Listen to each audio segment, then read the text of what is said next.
Ok? Então, hoje nós vamos trabalhar um pouquinho com alguns casos do estudo do domínio de uma função real, tá? Então, vamos lembrar aqui rapidamente quando que uma função está definida, né? Então, ela está definida quando eu tenho o domínio, que é o conjunto de partida, onde estarão os valores de x, o contradomínio, que é onde estarão os possíveis valores de y, tá? É o conjunto de chegada, né? Onde eu terei a minha imagem, através da lei de correspondência, ou lei de formação, ou lei da função, tá? Muito bem. Então, quando é citada uma função f de a em b, né? Por exemplo, quando a gente tem assim, f de a em b, já está subentendido que o conjunto A traz os valores do domínio, né? E o conjunto B traz os valores aqui possíveis da imagem, ou seja, ele é o contradomínio da minha função, tá? No entanto, existem situações em que é dada apenas a lei da função f, sem que esses conjuntos A e B sejam citados.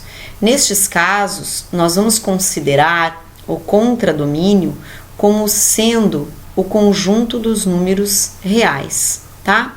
E o domínio A, ele será o maior subconjunto dos reais, ou seja, o A estará contido nos reais, tal que a lei dada define uma função f de A em R, tá? Então, vamos analisar aqui 3 casos. Primeiro caso. Então, eu tenho aqui a minha função f de x, tá?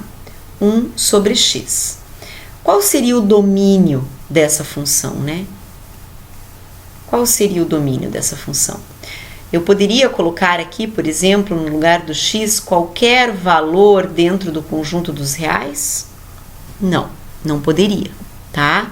Essa função, ela só é possível dentro do conjunto dos números reais se esse meu denominador, que está aqui representado por x, for um número diferente de zero. Eu não poderei colocar aqui para o x o valor de zero, tá? Então, até já coloquei aqui o nosso primeiro mandamento da matemática, ó, jamais dividirás por zero. Desta forma, o domínio dessa minha função f ficaria assim, ó, todos os reais menos o número zero. Poderia ser representado também desta outra forma. O domínio da função f é igual aos reais e esse asterisco aqui em cima, que significa sem o zero, com exceção do zero, tá? Vamos analisar o segundo caso agora. Eu tenho uma função f de x igual a raiz quadrada de 3 menos x, tá? Muito bem, então, aqui dentro dessa raiz quadrada, eu não posso ter um número negativo.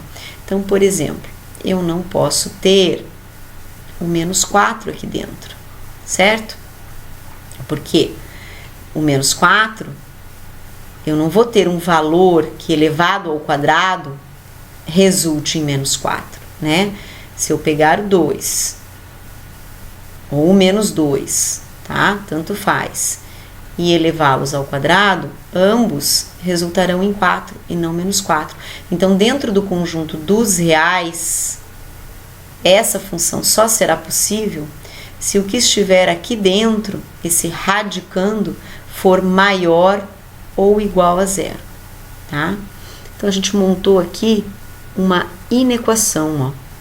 O que está dentro da raiz, que é 3 menos x, deverá ser maior ou igual a zero. E dessa forma, eu vou conseguir delimitar um intervalo ao qual pertencerá o meu x, certo? Que será o meu domínio. Então, vamos resolver aqui, ó, menos x, maior ou igual, 3 estava somando, passou diminuindo. Vou multiplicar esta inequação por menos 1, lembrando que quando eu faço isso, aqui vai ficar positivo, esse sinal de desigualdade será invertido e aqui vai ficar positivo, tá? Então, vai ficar assim, ó, x menor ou igual a 3. Então, o que isso significa? Qualquer valor de x que esteja dentro deste intervalo aqui é um valor possível para que essa função exista dentro do conjunto dos números reais, tá? Então, o domínio da função f será x pertence aos reais, tal que o x é menor ou igual a 3, ok? Para cada x menor ou igual a 3, f de x existe e é único, pois é a raiz quadrada de um número real maior ou igual a 0. Exemplo, vamos imaginar que eu substitua o meu x por 2, ó, 3 menos 2. Então, eu vou ter a raiz quadrada de 1, que será 1. Está dentro desse intervalo, é um valor possível, tá? Agora, vamos supor que eu substituísse aqui um valor de x fora desse intervalo, maior do que 3, tá? Por exemplo, 4. 3 menos 4. Aí eu teria a raiz quadrada de menos 1, ó, que não está definida dentro do conjunto dos reais, né? Não existe, tá? Terceiro caso. Então, agora a gente tem uma raiz quadrada no numerador e uma raiz quadrada no denominador.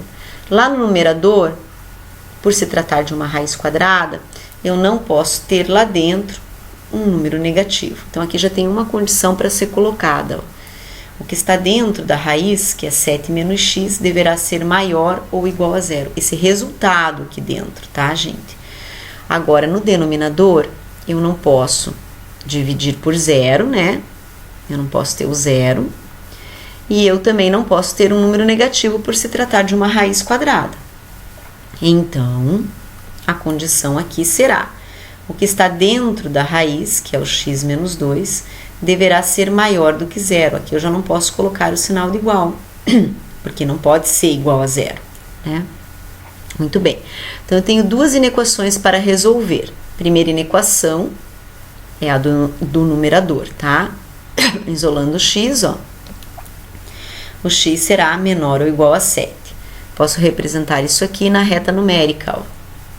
Venho lá do menos infinito até o 7, bolinha fechada, porque esse 7 também faz parte do intervalo.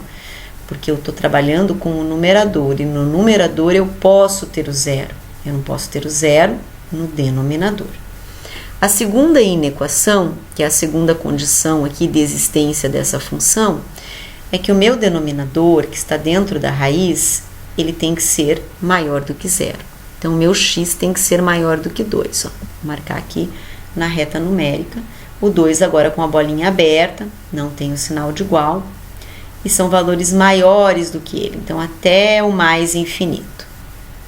O resultado, né, dos possíveis valores de x será a interseção entre esses dois intervalos aqui, ó. Então, a partir de onde eu tenho valores nas duas retas, a partir do 2. Até onde eu tenho valores nas duas retas ao mesmo tempo, até o 7. Então, todos os valores que estão entre 2 e 7 são valores possíveis para o x e tornam essa função aqui existente dentro do conjunto dos reais, tá? Então, olha como é que ficou o meu domínio na notação de conjunto. O domínio da função f será igual a x, pertence ao conjunto dos números reais, tal que o x está entre 2 e 7, mas o x não pode ser 2. Por que não pode ser 2? Vamos lembrar? Façam o teste, ó. Se eu substituir o x por 2 dentro da raiz ali no denominador, eu vou ter a raiz de 0, que é 0, ó. Jamais dividirás por 0. Então, não. Ok. E eu também posso representar este mesmo intervalo que está aqui na reta numérica, na notação de conjuntos, através desses símbolos aqui, ó, que é o colchetes para fora, quando a bolinha for aberta, ou também você pode usar um parênteses, tá? Do 2 até o 7, e aqui colchetes para dentro, e só pode usar daí o colchetes para dentro, quando a bolinha for fechada, ok? Então agora a gente vai resolver alguns exercícios para fixar esse entendimento do estudo do domínio, tá? Que não são todos os valores, muitas vezes, dentro do conjunto dos números reais, que serão possíveis, né? Que tornarão a função possível dentro do conjunto dos reais. Então, primeiro exercício, determinar o domínio da função f de x igual a 1 sobre x menos 8. Então, o domínio de f é o conjunto de todos os números x reais, de modo, né, que essa função f, 1 sobre x menos 8, também seja real. Então, vamos lembrar que eu não posso ter mesmo no denominador o zero. Então, o x menos 8 deverá ser diferente de zero, logo o meu x ele só não poderá ser o número 8. Todos os demais números dos reais estão valendo, menos o 8, tá? Exercício 2. Então, agora a gente tem uma função f de x igual a raiz quadrada de x menos 5. Então, o domínio de f é o conjunto de todos os números x reais, de modo que a raiz quadrada de x menos 5 também seja real. Então, aqui dentro da raiz, o que eu não posso ter? Um número negativo, né? Dentro do conjunto dos reais, não há raiz quadrada de número negativo. Portanto, o meu radicando, que é o x menos 5, deverá ser maior ou igual a zero. E o meu x deverá ser maior ou igual a 5, tá? Olha aqui a representação na reta e a representação na forma de conjunto. E agora, a representação utilizando os símbolos, ó, colchetes para dentro, porque a bolinha é fechada, né? Olha esse sinal de igual aqui, traz essa bolinha fechada para cá, né? Maior ou igual a 5, então até o mais infinito. O infinito é um intervalo aberto, então ou você coloca um colchetes para fora ou você usa um parênteses, tá? Terceiro exercício. Determinar o domínio da função f de x igual a 1 sobre x menos 8 mais a raiz quadrada de x menos 5. Então, agora a gente juntou aquelas duas funções, tá? Somamos o primeiro exercício com a do segundo exercício. Então, o que vai acontecer? Vai acontecer é que a gente já sabe que aqui dentro a gente não pode ter a raiz quadrada de um número negativo e ali no denominador a gente não pode ter o zero, né? Então, a gente já havia feito esse cálculo aqui, x diferente de 8, x menos 5 maior ou igual a zero, x maior ou igual a 5. Então, eu vou ter que juntar essas duas, né? Eu tenho duas condições aqui para o x ao mesmo tempo. Então, isso aqui é uma interseção, tá? Então, vamos ver. A primeira reta, que representa x diferente de 8, seriam todos os números reais pintados aqui, ó, de roxinho, com exceção do 8. Então, fizemos uma bolinha branca aqui, uma bolinha aberta, né, para o número 8, representando, então, que esse 8 está excluído do conjunto dos reais. E a minha segunda retinha seria a representação de todos os valores de x maiores ou iguais a 5, a bolinha fechada até o mais infinito. Então, a interseção vai ser a partir do 5 até o mais infinito, com exceção do 8, tá? Então, ó, a partir do 5 até o mais infinito, com exceção do 8. Como é que fica a representação na forma de conjunto? Domínio da função f, domínio de f é igual a x pertence aos reais, tal que o x é maior ou igual a 5 e o x é diferente do 8, certo? Exercício 4 agora. Então, temos uma raiz quadrada no numerador e no denominador nós temos x ao quadrado menos 49, tá? Então, vamos lembrar. O numerador, por se tratar de uma raiz quadrada, eu não posso ter um número negativo. Então, já tem uma condição para ser colocada aqui. E lá no denominador, eu não posso ter o zero. Tem outra condição para ser colocada. Então, primeiro o numerador, ó, x menos 4 deverá ser maior ou igual a zero. Então, o x será maior ou igual a 4. Agora, vamos para o denominador. X ao quadrado menos 9 deverá ser diferente de zero. X ao quadrado, tá diminuindo aqui, vai passar somando, né? Tem que ser diferente de 49. Como eu tenho uma equação do segundo grau aqui, ó, ao quadrado, né? Eu vou ter duas raízes possíveis. Então, o x não pode ser 7 e o x não pode ser menos 7. Vamos ver como é que vai ficar essa representação. Primeira reta, refere-se a esse intervalo aqui, ó, x maior ou igual a menos 4, tá? Bolinha fechada, até o infinito, a partir do 4 até o infinito, positivo. E o segundo seriam todos os reais, então a gente pinta toda a reta, com exceção do menos 7, bolinha aberta, e do 7, bolinha aberta. Então, agora eu devo fazer a interseção desses dois resultados, né?